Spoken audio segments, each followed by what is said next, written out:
Any more to come in, Colin? So, Yep, just going to let Councillor Singe. he's in. He's going to let me in for a second time. Oh, yeah.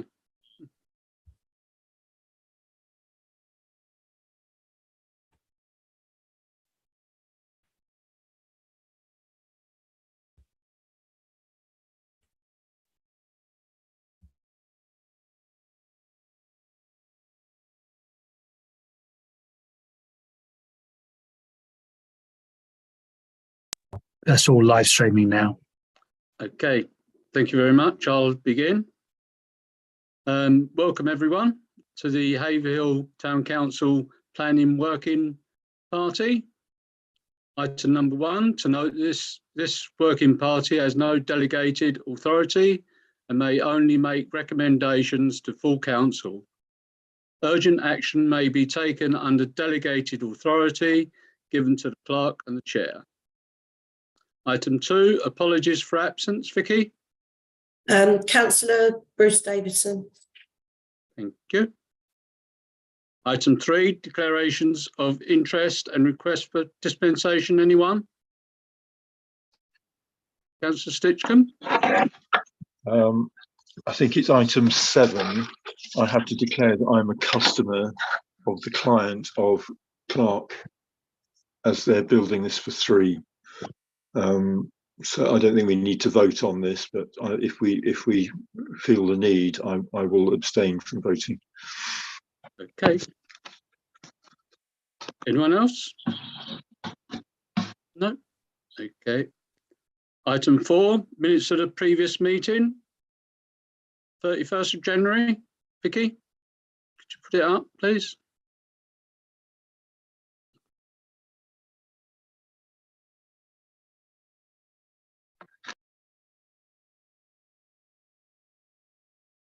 Just for everyone to have a quick read, just to familiarise ourselves.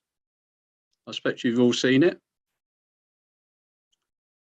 Next page, please, Vicky.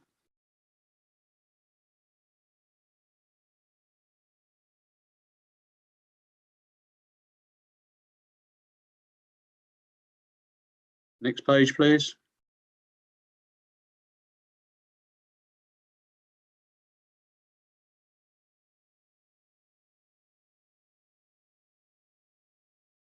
Next page, please.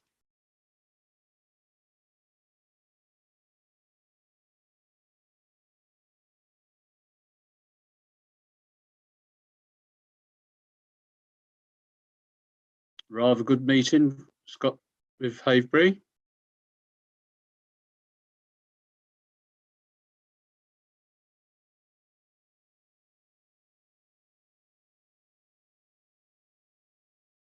Next page, please.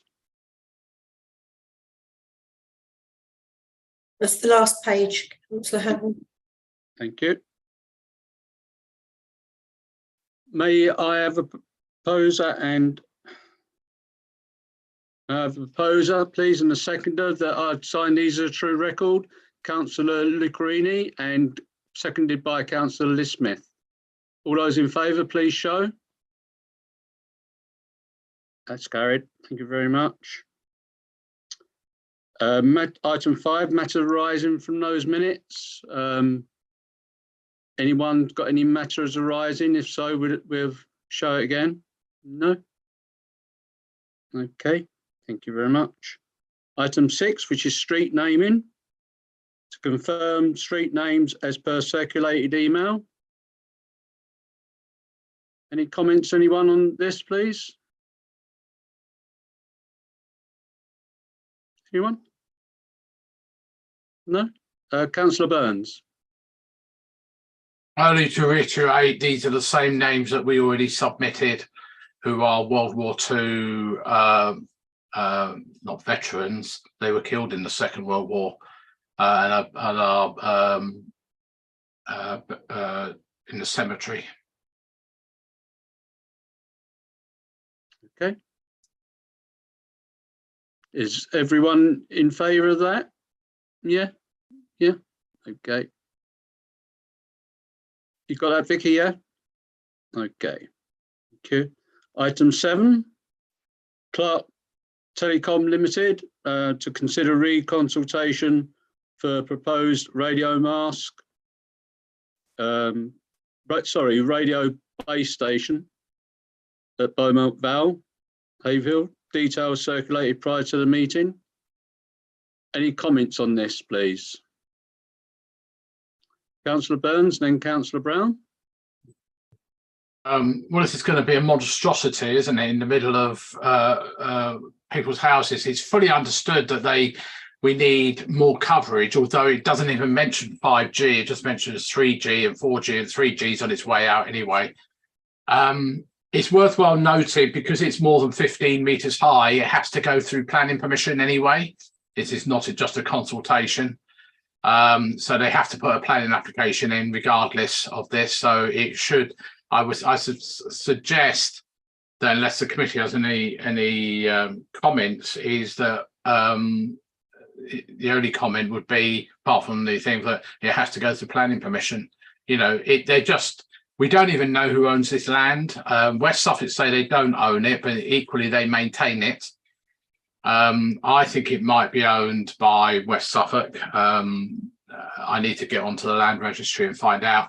But it's another one of these things where they just plonked it in where they think they can do it. I mean, my view is, why not put it up near the travel lodge where it's much higher and you can get better coverage? You know, but that's my view. Thank you. Councillor Brown, then Councillor Dave Smith, and then Councillor Stinchcombe. Yeah, would you be able to put the picture that I send the link to, Colin or Vicky, please?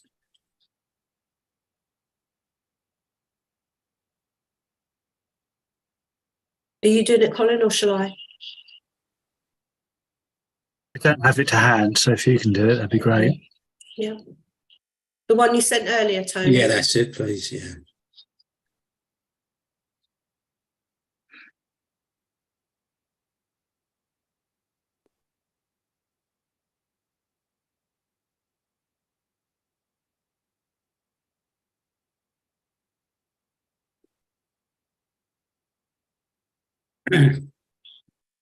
Yeah, that's the present view. It's quite nice, rolling bank sides and some trees. And as Councillor Burns John said, you know, that mast is going to be 17 metres. It's going to look an absolute eyesore there.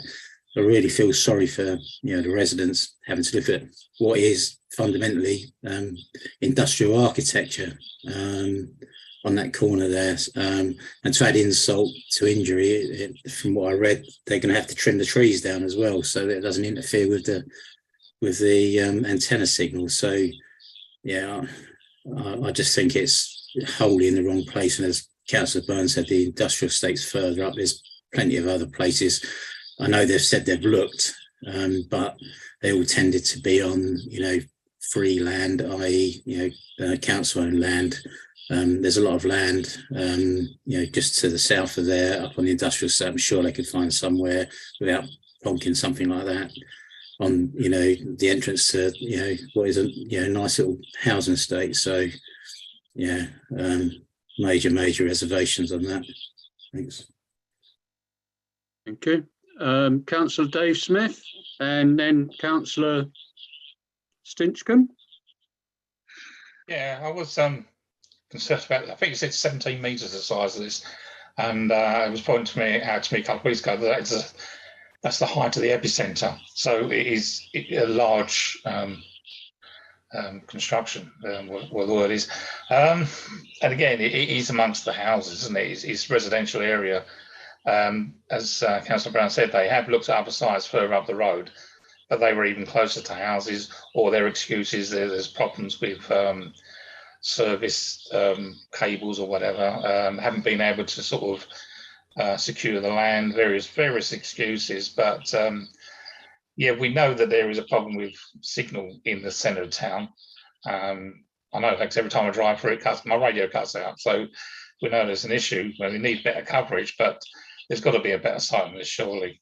What about the other side of the Stone Ranches, where the light industrial units are. That would probably be more appropriate, I would have thought. But no, I don't like this phrase, I must admit. Thank you. Councillor Stitchcombe? Thank you, Chair. I think their argument is partly that they're trying to densify, in other words, provide more channels that people can communicate through in per square kilometre.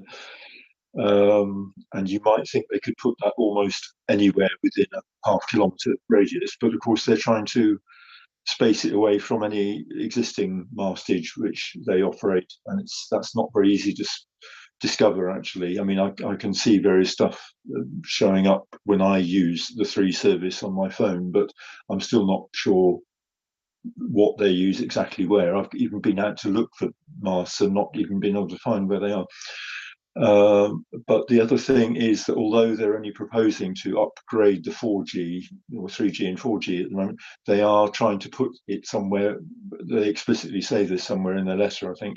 They're trying to put it somewhere that will serve 5G when it comes to town. And then they're making the point that the range is very, very important, very critical. Then it's 5G, they reckon the bands they're going to use would be very short.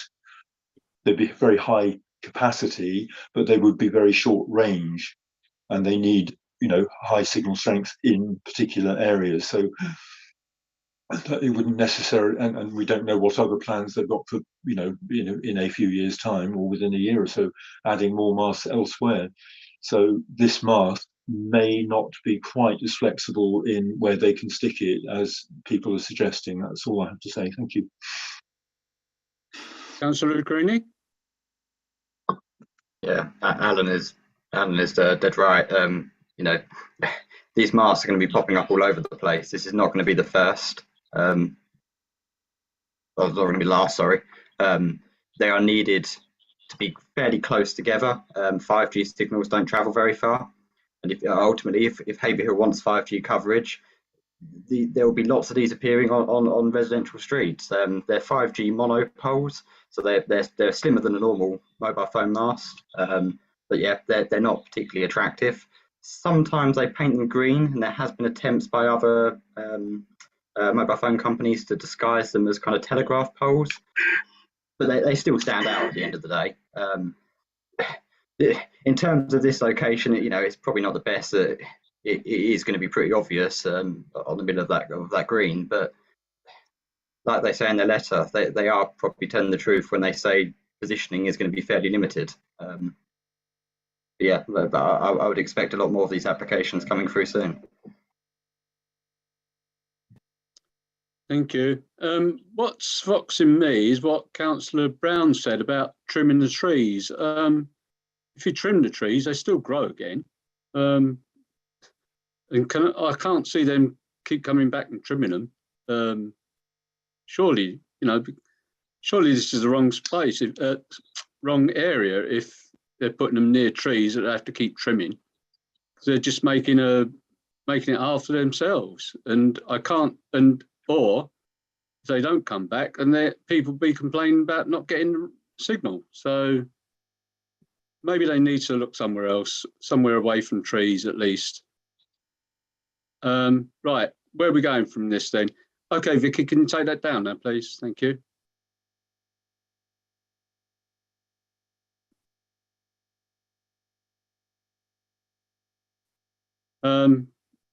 Where are we going with this? Are we going to object to it, or are we going to go neutral? I think it's only a consultation, isn't it? So. Oh, right. So what is it? Is it just we don't just comment then? Do we need to comment? Councillor Kearney? Personally, I would go back and ask them to reconsider the location to say that in that spot it's going to be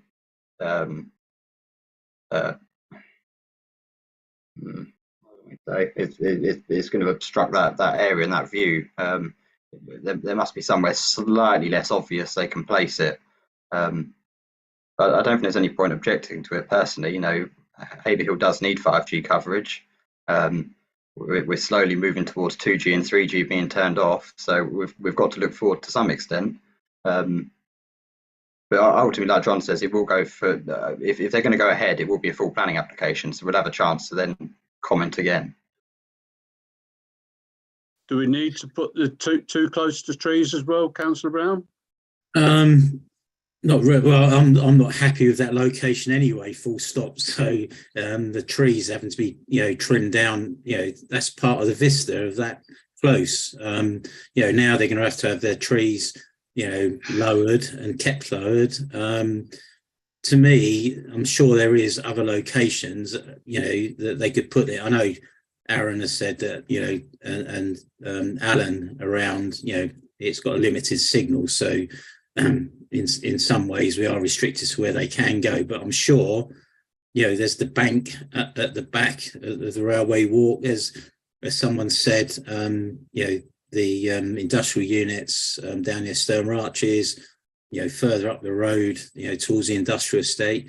I'm sure there must be somewhere where that could go, not too far away, but would be a lot less obtrusive. That's the gateway, to those houses. And I'm sure the people that own the telephone company wouldn't want that anywhere near their house, at the entrance to their houses. And, that's what I'm speaking for. Okay. Have you got that, Vicky? Yeah. Do we need a vote? We don't need a vote on this, really, do we? Not until it comes back for full planning application. I think if we just make our comments clear, then they can have a look at them and go from there. And when it comes back. Right. Okay. Thank you very much for that. Item 8, which is for members of the public. Have we got any members of the public speaking? No. Okay. We've got representatives from the Newcroft. Yeah, but they're going on item 10, which is list A, aren't they? So which members of the public, i.e. Newcroft people, can speak on before we go to the members of the working party. So there's nobody else here. Okay, thank you. Item 10 then, list A, which we haven't got. List B, which is part of the application 1, which is application, which is DC 22-2107 FUL, has been brought back to planning working party to request, at the request of me. We will give an update on his meeting with Peter Betts. What I'm going to do is just tell you the bit that we what happened when before we had the meeting. If I can get it up. So we had a meeting with Peter, Tom Harrison, who's the chair, and Howard. Oh, forgive me, Peter. What's his surname? Howard Cook. That's it, Howard Cook. That's it. Yeah. Councillors Roach and Burns and myself, Damien Parker, Lizzie Cocker, John Eaton, and that was it. Yeah. And we got together and tried to talk about the parking issue, which was the main issue that we objected to as a working group, working party. And really, I'm going to hand you over to Peter and Tom. Welcome. I'd like to sort of go, if you sort of go through what the reason why you sort of helped to alleviate it, the problem, or try to, and then what we sort of ended up with at the end of the meeting, really. Please, Peter. Yeah, thank you. Just an update since I last briefed the town council. Obviously, we've done some further research and due diligence around the car parking challenges in the area. We've spent numerous evenings monitoring car parking, monitoring traffic, monitoring where it's coming from. We've been policing the car park ourselves. we put obstacles out on the grass verges ourselves, just sporting equipment, because we haven't had access to anything else to use. So I don't know if anyone's drove along Torpston Way lately, they'll see sports slalom poles put out to stop people parking on the grass verges, which has acted as a deterrent. As a part of the planning application to West Suffolk Council, they came back to us and requested a full parking assessment be undertaken as a part of this planning application that unfortunately has cost over £5,000 to do. The parking assessment was done over a series of evenings where we've had midweek games, training events, Slim and World and other health and wellbeing groups accessing the site. So it's been done at busy times. And then on a Saturday and Sunday when we've had multiple games on site at the same time, as well as both Haverhill Rovers and Haverhill Borough on site, which is quite rare that both the main clubs play at the same time at home. So it's a really sort of useful assessment. The conclusion of the assessment was they felt that our car park was sufficient on Monday to Friday for the current uses and current needs of the facility. However, there was a reliance for Samuel Ward in terms of overflow area for weekend usage, as there was a few cars using it across the weekend when it was busy. The weekend that parking assessment was done was probably our busiest weekend of the year in terms of fixtures. So it was quite a positive gauge in terms of where we're at. Obviously, moving forward, the agreements with Samuel Ward are in place.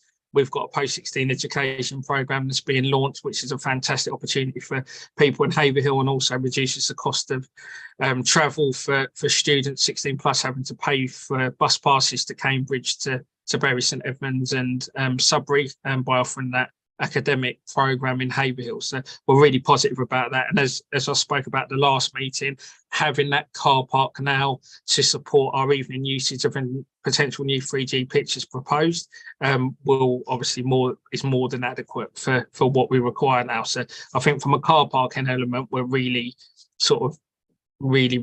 confident that we're going to have no further parking issues with Samuel Ward. And on the planning amendments, which you should be reconsulted about within the next couple of weeks, because all documentation is back at West Suffolk Council. There's also a separate entrance point now coming in off the Samuel Ward car park onto the new 3G pitch, which will hopefully encourage more people to use that area of the car park, so we haven't got a bottleneck as such at the new facility, which is fantastic. And the Football Foundation have agreed to put that in with the funding application to support funding that other access area. In terms of the grass verge and making sure that we're supporting local residents, there was a clear acknowledgement from West Suffolk Council that that area is their enforcement area, and they've obviously got a enforcement officer that deals with that. However, we all want to work in collaboration to find solutions. So what was agreed over the short term, Damien Parker at West Suffolk Council is going to provide some signage.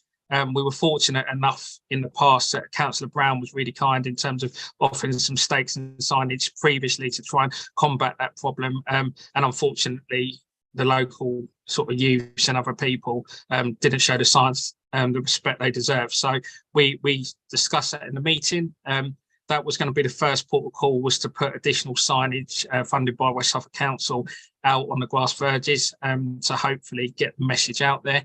We were going to continue our communication lines on social media and on our website with making sure that people were being respectful of local residents in the local area, not parking on the grass verges. But on top of that, Councillor Roach outlined that he was going to look into his highways budget and Damien Parker was going to price this up to get a fence line all the way across the top of Torpston Way covering the grass verges, which will be funded hopefully from a highways budget, which is obviously a long-term solution. So there's been a lot of work gone on since the last meeting. Obviously, I explained at the first meeting, it probably would have been helpful for myself and Tom to have sat down with everyone initially. I appreciate it's delayed our process, unfortunately, in terms of the planning, but the right outcomes being reached in terms of the parking solutions and making sure that the local residents and local areas looked after. So I'm sitting 100% comfortable now that if we all carry on working in collaboration together, we won't have any further issues. Thank you for that, Peter. Yeah, can you sort of let them know as well the reason why you sort of want this to go ahead very quickly as far as tonight, and obviously with development control as well, the reason? Yeah, absolutely. Obviously, the planning application went in back in mid-December.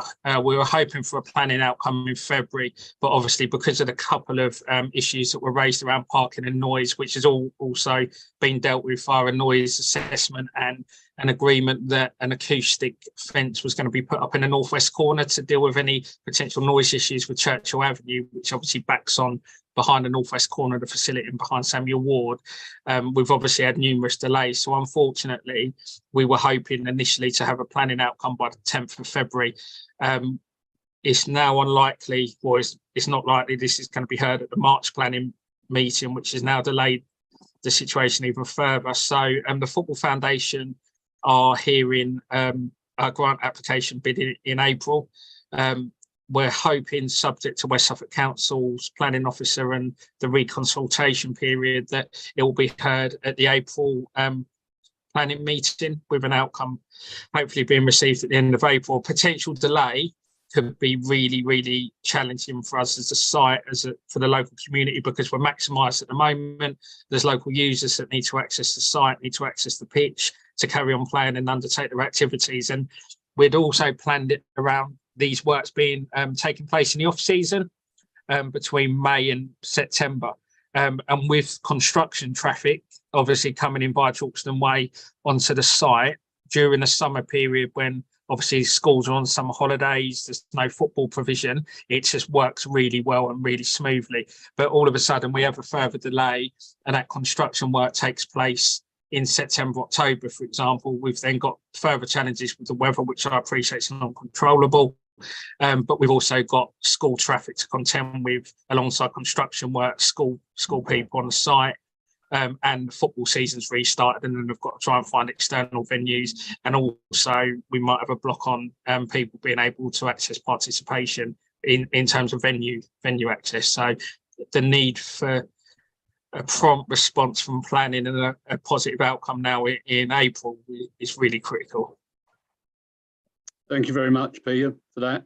Tom, do you want to say anything at all? Very much, Chairman. Peter's covered everything very, very fully. All I would emphasise is that if there are any further delays, it'll have all the adverse effects that Peter's mentioned, and it could also affect funding. As you'll be aware, costs aren't coming down, costs are going up. And if we get any significant further delay, we could find ourselves facing additional costs on the project. So yes, we really need decisions made as quickly as they possibly can be. We've had delays now from February to March, now March to April. Any further delays would impact really very, very significantly on the whole project. Thank you very much. Right, the working party, any questions at all? Councillor Dave-Smith?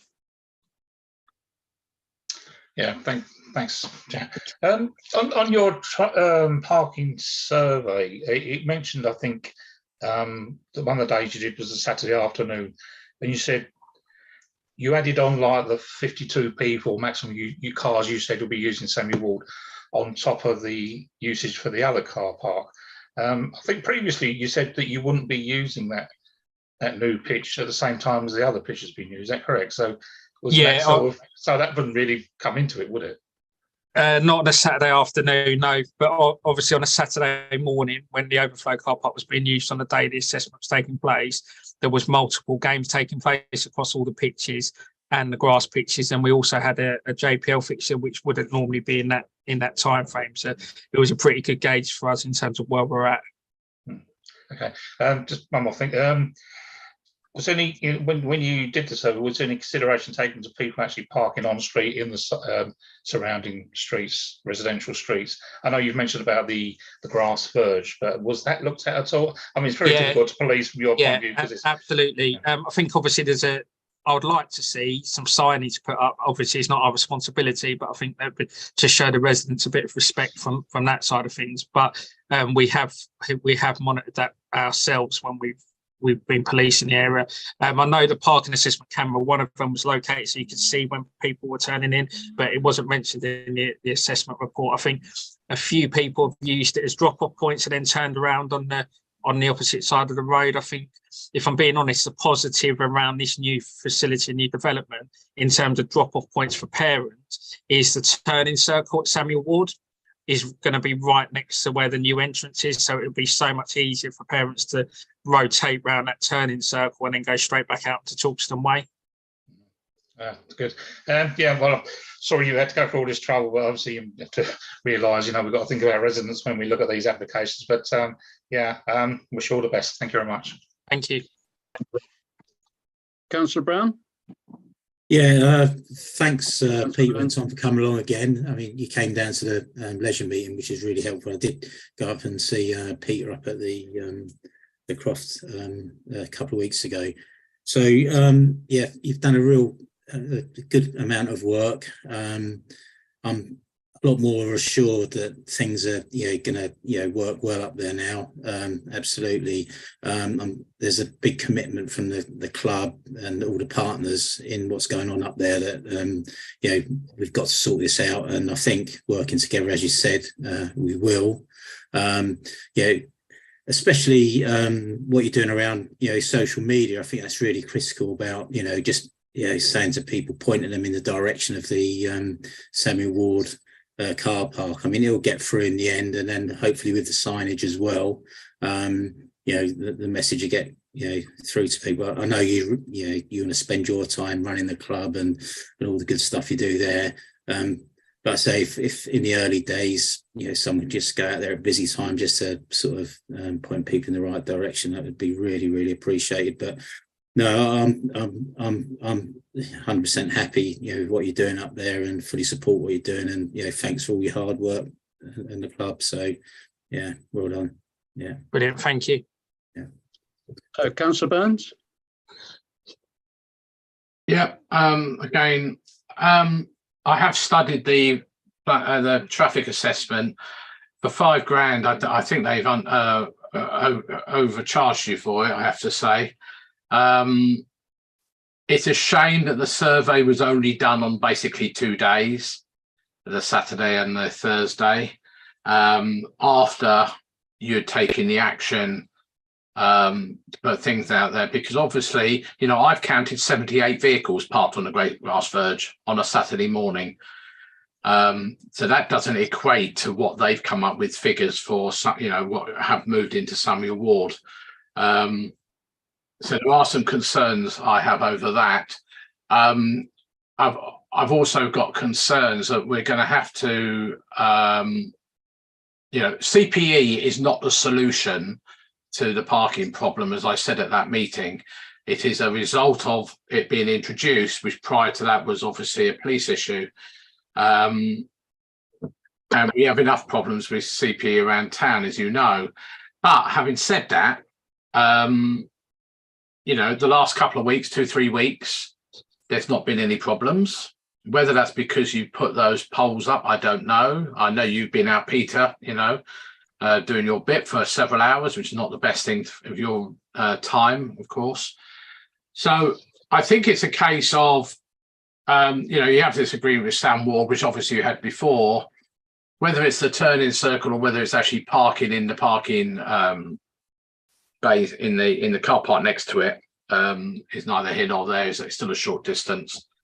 So I think in that respect, I'm a lot happier about that. As I say, the report a little bit wishy-washy. I've seen much better reports done, but and over a longer period. But of course, you didn't, as you said, you didn't have the time.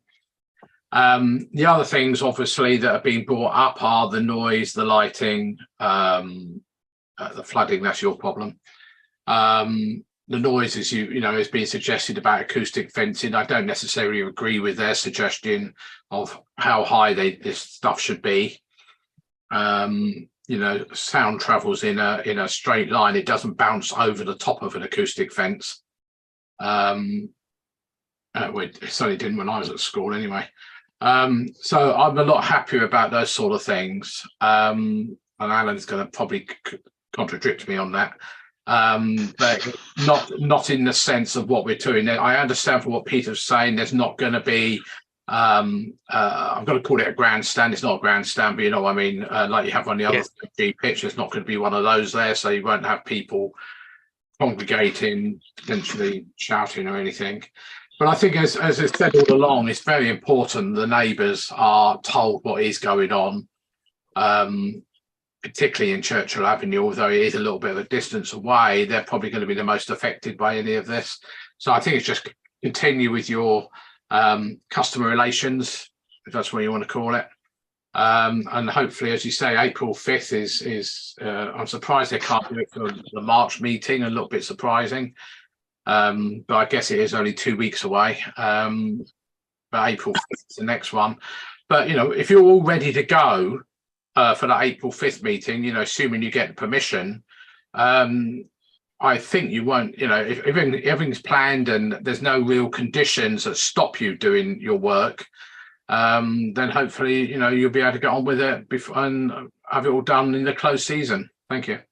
Thank you. Peter? Want to say anything on that at all?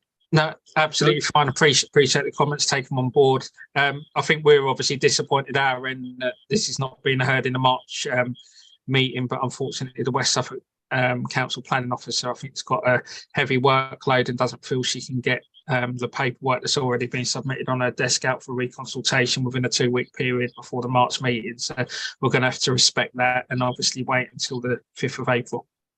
If I can just come back, Chair, that's a real shame. It's a real shame because we only had one application at the beginning of this month for some place in some windows in was it Newmarket, if I vaguely remember, Dave. You know, and they keep telling us they're so busy. Makes me annoyed. Anyway, there you go. Right. Yeah, very much shame on that. Peter, really, and Tom, really good working with you to sort this matter out. And yeah, we need permanent. You know my views at the meeting. We need something permanent there. You know, you can't. This temporary thing is not right for you. It's about time the community got involved in helping you out as far as the fencing is concerned, which Councillor Roach is kindly doing, which is brilliant. I just have to sort of keep on to myself, on to Councillor Roach and getting this permanent fencing up, really. You know, we should help because you're doing a fantastic job up there. With the amount of people that use that facility is just absolutely brilliant. And I can't thank you enough for what you've done up there from the beginning to what it is now. It's, you know, it's a real good asset to the town of Haverhill and the surrounding area. Right, thank you, Peter. Thank you, Tom. I'll leave you now to get on. Yes? Chair, sorry, just before Peter and Tom leave, just to say that their grant application will be considered at Monday's full council meeting. So if they're intending, wanting to be along to that, then they should be aware we've brought it forwards to avoid it being caught up by the pre-election period, which would greatly delay deciding of the grant. Okay, yeah, and I invite you to stay a few more minutes while we have a vote on this. And then obviously you're very busy people and I expect you can leave after that. Thank you. Okay, can we have a proposer then? And that's right, Councillor Brown? Yeah, I mean, as it is such a going to be such an asset, you know, for the town, I think, you know, now the parking issues look like they're resolved or going to be resolved, and the acoustic fencing, you know, I'd be more than happy to propose support. Okay, can we have a seconder for that then, please? Councillor Dave Smith. All those in favour, please show. That's carried. Right, thank you very much, Tom. Thank you, Peter. I can't hear you, Tom. Sorry.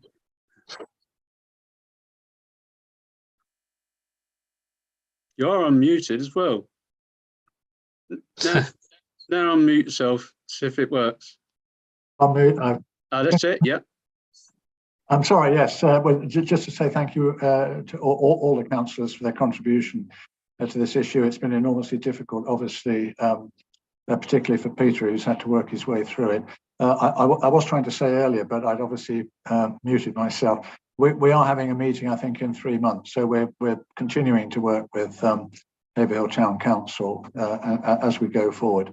But it's very nice to know now that we've got the full support of the Town Council, and hope we can get this thing done at the April meeting. But in the meantime, thanks all very much for your contributions and your help. Thank you, John. Thank you, Peter. Thank you. Right. Thank you. Bye. Bye-bye.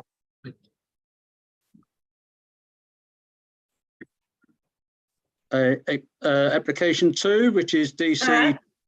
Pat, can I just say, so are we withdrawing our previous objection? Yes. Or are we waiting for the reconsultation? No, we planning application coming through. Right, but obviously I've got to go back to the working party. Are we withdrawing the application, this previous application, and then we go on to what we voted for? On the fact that they've addressed the parking issues. Yeah, all the issues, that we objected to. Yeah, which was the parking issues, yeah. Are you okay with that, Vicky? May have to refer to Colin. Right, Colin? Absolutely, you can change your mind. There's no problem changing your mind. I think we're just trying to be really clear exactly what it is that you were just voting to do, because you've already put in an objection and now you're voting to put in a support. So are we understanding that you are withdrawing all your objections and now simply supporting the application? Right, I think that we need to withdraw that that objection first on a vote. Am I right in thinking that, Colin? We'll work it round, whichever you do. That'll be fine if you do that. Right, okay. Thank you. Yeah.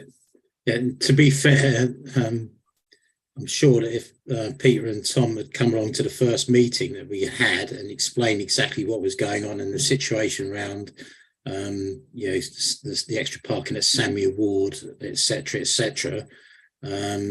it would have been a different outcome anyway. But I'm sure now that they've actually come along and explained twice, we've been up there for meetings, and we actually can see that they're absolutely 100% committed to resolving the issues that we raised at the first meeting.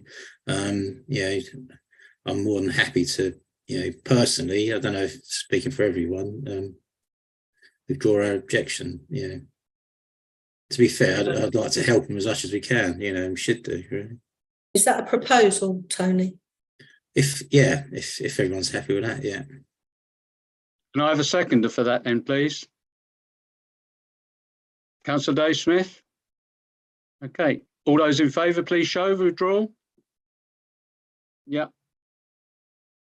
Everyone's happy, Councillor Brown? Okay. Yeah. Right, thank you. Application 2, which is DC 23-011 FUL, small a, change of use, ground floor retail to mixed-use retail spaces for smaller units to be rented, and B, change of use of upper levels of 4 residential units, including extending the loft space at rear of building. And this is Mr. Rami, 2 to 3 Chantry Centre, High Street, Haverhill. Okay, Councillor Burns. Well, I'll go first. This is the old YMCA building, just to clarify, make sure everyone knows this. Conceptually, this is a good idea because this is exactly what people like Aaron and myself have been shouting about during COVID, is the concept of pop-up shops. we tried to get West Suffolk to invest all the money that they promised us from the government, which they then promptly lost because they never did anything. It doesn't actually describe it as that, which worries me a little bit, is that it will not be pop-up shops. It might be just small shops that they're going to try and rent out and try and claim a large amount of rental income from it. So that's that bit. Obviously, they're going to use part of the shop to stairs and everything upstairs. There is no parking. This is the same applicant, although it's no relevance to Empire Yard across the road. There is no parking scheduled. It'd be interesting to see what highways say. But equally, of course, the rear car park is currently a long stay car park. Whether that ever changes again, I hope not, but it may do. But the applicant, quite rightly, and I think this ought to be conditioned when it does go through planning, is they need to make sure that they come up with a scheme where they, like AXA, come up with permits. That if people want to park anywhere near there, they use the car park with a permit scheme, which they pay for or somebody pays for. Otherwise, they'll end up doing what everyone else does, parking wherever they like on the streets, on the Helian's gardens, outside the houses up there opposite the car park. Because as we all know, regardless of what people say, people who rent flats in the middle of the high street always have cars. You look at the ones behind the where Papillon Pizza is on that end of the town, constantly people there, all the flat owners have got, some of them have got 2 vehicles, and they're constantly driving in and out. So conceptually, it sounds okay, but I think it's more in the devil is in the detail, the parking particularly, and also what those shops are going to be used for. If they said pop-up shops or something like that, I'd be shouting from the rooftops, but unfortunately, they're not at the moment. Thank you. Yeah, it does say in the application an effort by the applicant to establish a partnership, it says partnering. It should say partnership scheme with the public car park. So it does say that in the. Yeah, that's right. But that should be conditioned as well when it comes to planning. Right. Okay. Yeah. Good thing. Anyone else? Councillor Brown. Yeah, as Councillor Burns said, it looks a very good idea. It brings people into the high street. Hopefully we get some small shops out of it. And like John said, hopefully they are pop-up shops to give people a start, which will be a very, very good thing.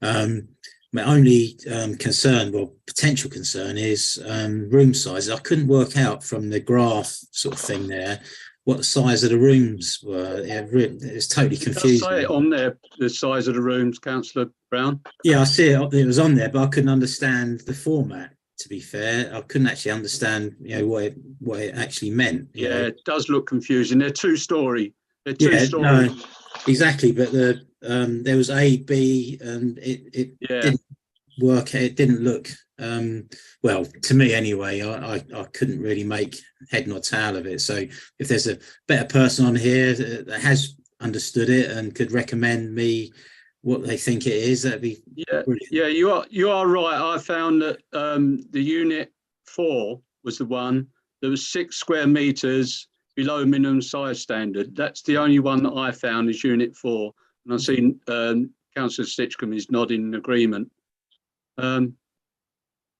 So that can go on the comments. Yeah. Councillor Stitchcombe? Well, I was nodding, not so much to say it was too low by any particular amount, more that right. I was concerned about it, and I was hoping someone had, like you, for example, who's usually very keen on this, had done their homework, was able to tell me, which you just have. Thank you.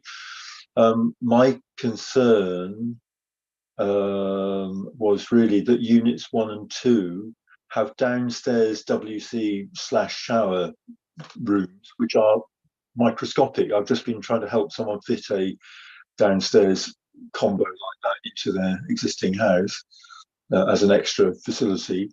and I know how difficult it is, or can be, if you want to fit the radiator on the wall, for example.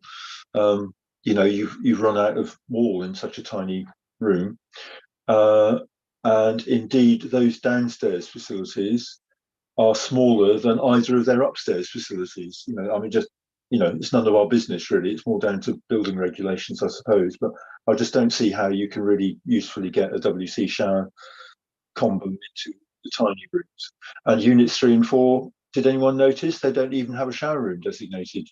You've got upstairs and downstairs WCs, no slash shower anywhere, because that kind of admits that really there isn't room. So that's not really a habitation, is it? Without a shower, what you meant to do, go out in the yard and have a shower, you know, pour a bucket of water over yourself, or stand in the kitchen sink? I don't know. I just can't understand anyone putting in a planning application without a shower room shown as a minimum. Thank you. Yeah, I've also noticed that a lot of them haven't got windows. They've got skylights, and the ensuite to one of them as well hasn't got anything. It's just a box, and that's it. And that's the ensuite. You both put your hands up together. So, right, ladies first, yeah. Councillor Liz Smith. Yeah, I was just going to mention about Unit 4. Notice it didn't have a living area, not that we could see. It only had an office. So I'm assuming that's too small for a living area, and they've just branded it an office. But again, I from what I can see, they look very small areas. So perhaps that's why they couldn't call it a living area. But yeah, so they look like masonettes, as we know them across 2 floors. But the layout of those areas do seem a bit strange to me. Yeah, okay. I found that as well. Strange layout. Councillor Dave Smith. That's okay. It's been covered. Thanks. Right. Okay. Right. Councillor Burns. Just very quickly, and I know it's more building regs. Is I'm thinking about fire escapes. When we did when you did the what is the Argos building, there was a lot of to and fro with eventually the topmost flat, the fire escape being climbing up through the loft space onto the roof and being rescued by a helicopter or something. So that might be worthwhile just mentioning about fire escapes, because although there are stairs obviously in each unit and there are windows, how would they get out of them? There's not windows in each unit. I think there's 1 or 2 units that's only got these skylight windows things. Yeah, but they've got windows at the front and windows at the back, but not necessarily on all floors. That's better, yeah. Yeah, if you want to describe it. Yeah, that's correct. Yeah, that's correct. Yeah. Okay. Thank you. I just want to mention that. Thank you. Okay. Councillor Brown. Hold on, Colin. Councillor Brown first. No, I'd like to listen to what Colin says first. Okay. Yeah, Colin first. Sorry, Councillor Brown, it probably won't be that exciting. I was just going to ask what the arrangements were, given that this particular block is one block where people actually really do use the rear access for deliveries to the retail. And I can't see what they seem to have removed the access to the retail. So that's kind of, as given that they're underground, if we lose that physical access, then those shops will definitely only be taking deliveries from the high street. Thank you for pointing that out, because I never saw that at all. Thank you, Colin. Councillor Brown, do you want to speak before I go to Councillor Burns? Yeah, I'll just say, well, thanks for pointing that out, Colin, but I was going to propose objection on this. Agree to what they're doing in principle, but it's overdevelopment, and now with the loss of the access to the shops, it's against everything that we're trying to do in the high street, really. But listen to what John's got to say. Yeah, Councillor Burns, thank you for that. Yeah, I was only going to say, so I vaguely remember, and Councillor Lucarini will probably pick me up on this, is the square area at the back of the retail unit is actually the lift. That, you know, this is why the YMCA always used to have problems, because they couldn't get furniture in that big lift on the back of it. Can you remind me, Aaron? I can't remember. Councillor Creaney? Yeah, I think you're right. I think that is the lift. Obviously, it needs adding to their design and access statement and the plans. That, you know, is that still in place? Because when YMCA had it, the lift was broken. It did need fixing.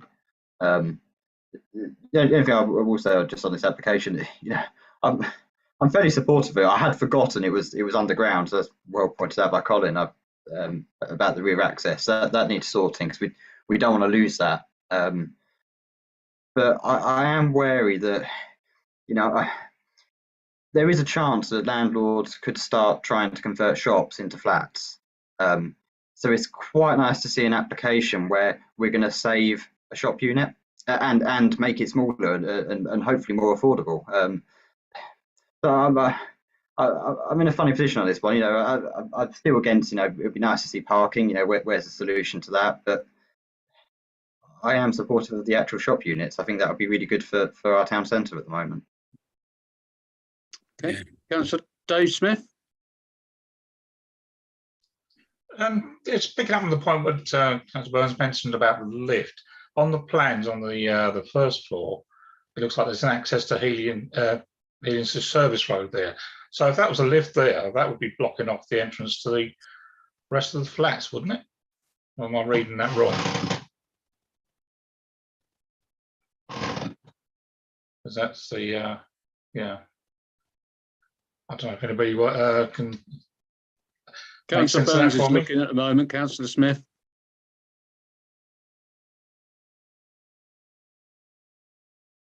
Let me come back. Yeah, I think, and again, Aaron may know about, because obviously YMCA were moaning like mad during COVID about access. But yeah, the lift, if I vaguely remember, comes down from the service area behind to the ground floor. So I'm just looking at the proposed elevations and sections. Where's the back part?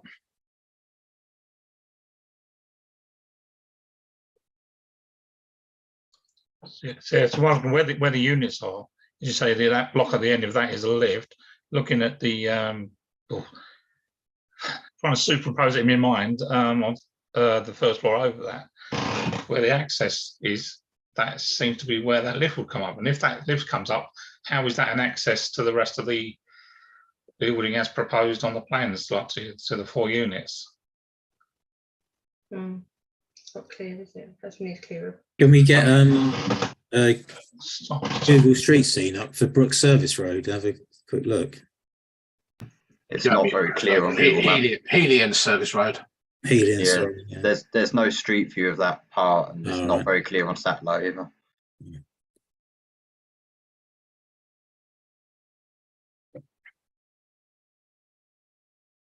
But it most definitely is a lift at the back. Already, as Aaron says, it was broken.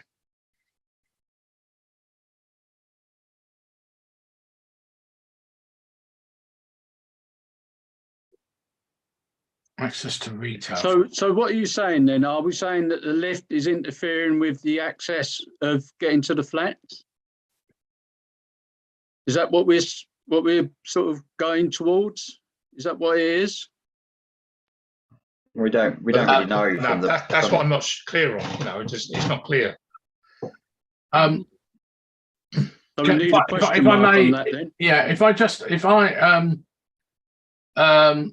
the existing elevations clearly shows the access to retail from Helian Service Road at the back on what is effectively the first floor level. Okay. And then on the proposed elevations, that is now changed to access to residential from Helian Service Road. So it looks to me like what's being said is there will be no rear service access to this thing, which in the current climate of, you know, like the master plan and all this sort of stuff, it's not ideal. We should be servicing, that's why it's called a service road. We should be going in from the service road. Yeah. I must admit, I missed that. I assumed that the lift would still be there, but you shouldn't be relying on the lift anyway, I guess, just for deliveries to a shop. Have you got that, Vicky? Yeah, you got it. Well done.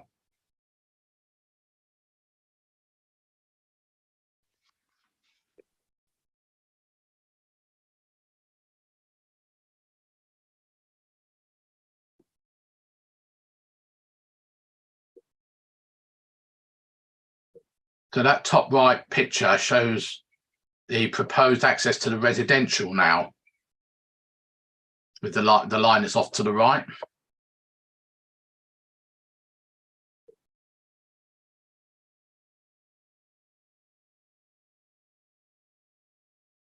So what is the bottom picture then? Is that the? That's the same thing, but that's showing the from the other side, if you like. But it's a bit weird because they haven't turned it round. But what they've got is that unit 3 is effectively where that lift shaft is. Oh, right, I see. Yeah. I think, John, if you look at the existing floor plans, I think the lift shaft is next to the stairs in the existing. If I show you the two plans side by side, you can see what they've done. Okay, yeah, you're probably right there, Aaron. Okay, but where's the proposed one? Proposed floor plans. Yeah, so that on that one that Colin's got up now, next to the stairs, I think that where Colin's mouse is, I think that is the lift shaft, which they're then it looks like they're going to rip out.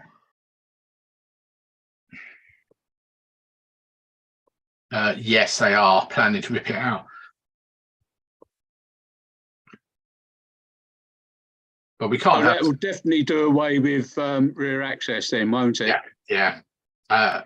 And if I may say so, that's not acceptable, I don't think. Well, it's up to they'll have the stairs, so suppose they can bring bags of rubbish up and out to the back of the shops, and they can carry stock by hand down the stairs, as the stairs to the unit seems to remain, unless that's going down to an underground residential unit. I'm not sure. Oh, that's right.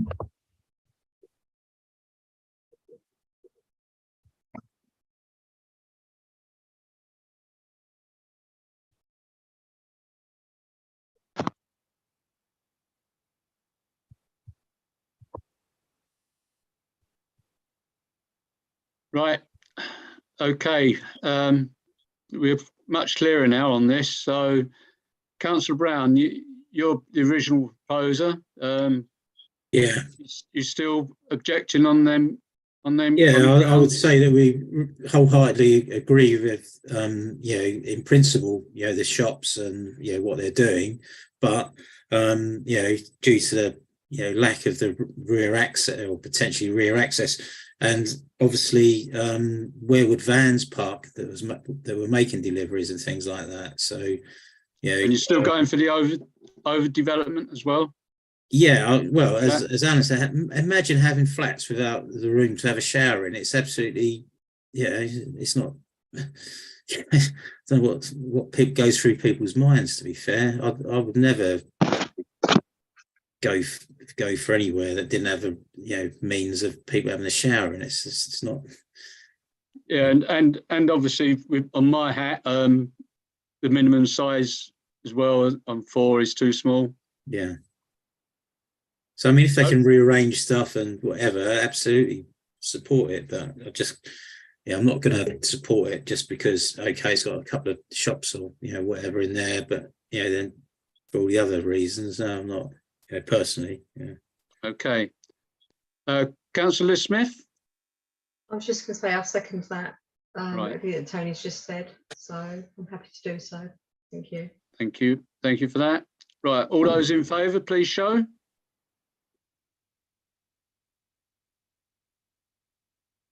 Yeah, that's carried. Okay, last but not least, is application 3, which is DC 230153 LB. And these are replacement windows for Riverside Housing, 20 Cangle Junction. Any comments on this one, please? No? Can I have a proposer for neutral, Councillor Brown? Can I have a seconder for neutral, please? Councillor Dave Smith. All those in favour, please show.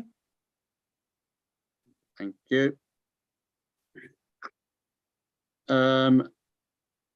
Item 11, which is matters to report.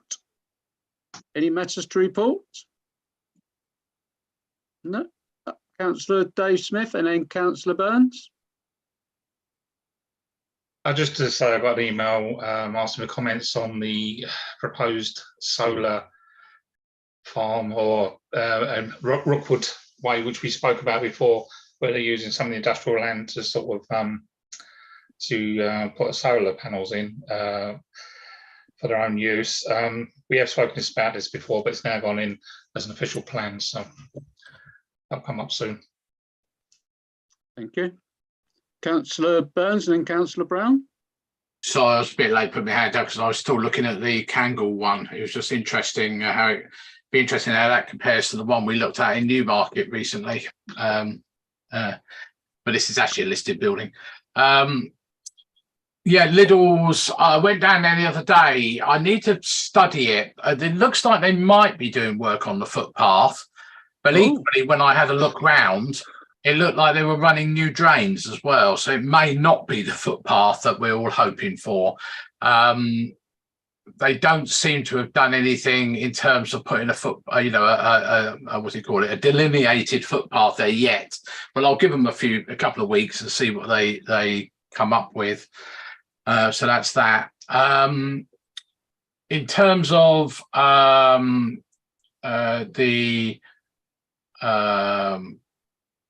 Great Willsey site, Great Willsey is one I'm trying to think of.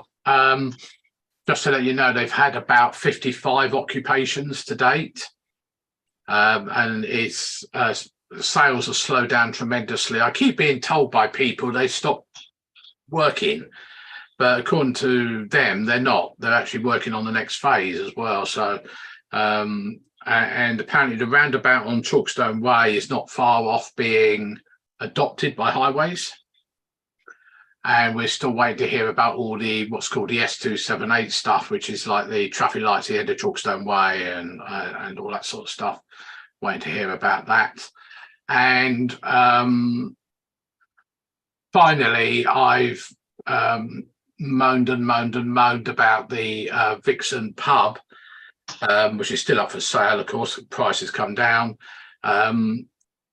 The planners are now telling me they actually have not issued a certificate of, I can't remember what it's called, not lawful. I think it's lawfulness. I think it's the terminology, which basically means they do have planning permission, but they're now slightly backtracking on that and saying they may not issue that, which means that the planning permission would have expired anyway. And if you're not aware, what is the old Fox pub is up for sale. The site is up for sale again. So the developer down in Braintree, I think it was, or Chelmsford or somewhere like that, looks like he's trying to sell it. So I have, all seriousness, suggested it to West Suffolk as a commercial investment. It's up for sale for about 350 grand. I said, what a wonderful investment that would be with 3,500 houses right next door. You know, it's got full planning permission. Everything has been done. All you got to do is build the place and get somebody in there as a tenant. But typically, that was 10 days ago. I've had zero response from West Suffolk again. So I should be chasing them yet again. So that's my side of things. Thank you. Thank you for that. Councillor Brown, was it? Yep. Yeah, thanks, Chair. Now, all it was, I don't know if some of the other members have received an email around ethically sourced bricks. Don't know if you got that. Yeah, basically, as a campaign, I hadn't realised that a lot of these bricks, a lot of the big housing developers are using, they're coming from Bangladesh and places like that, and they're using child labour to dig it out and make the bricks, etc., etc. And to be fair, it's always been a little bit of a concern of mine, because in my line of work, been around to a lot of old brick yards that have closing and being sold for housing, and new houses being built. And I thought, we've always building boom. Where is all the bricks coming from? And well, now it seems that they're coming from abroad and made by child labour. So there's a bit of a campaign to highlight that, and to ask councils, planners, etc., to try and stipulate that the bricks are ethically sourced. I think that could be something that hopefully we could think of as a town council. I don't know, to promote that planning meetings. Thank you. Yep. I fully agree with that. I don't know how we go about that, Colin. Could you sort of give us any advice on that? Will we have to do that full council? Well, we would, yes, definitely. It'd be something that full council would need to consider. We'd need to look and see what we would be expecting instead in terms of a UK standards agency or CE mark type bricks, and see what the ethical standards are for supplying bricks in the UK. But obviously, there is a huge shortfall of bricks that has to be made up somehow. But I suppose we shouldn't be surprised to hear that there's exploitation going on, sadly. Yeah, quite right. That's the trouble when we get things from abroad that we don't really keep an eye out on. All we look at is cheapness, and that's what we get, I'm afraid. Okay. Thanks for that. Anyone else? Matters report? No? Right. Thank you very much, everyone. Right. Item 12, which is the date of next meeting, which is the 28th of February. Is that the last day of the month this year? Yes, it is. Right. It's not a leap year, is it? No. Right. Okay. Thank you very much. Item 13 is closure. Thank you, everyone, for attending. And I'll see you on the 28th. Thank you, Colin, and thank you, Vicky. Can you switch the live stream off?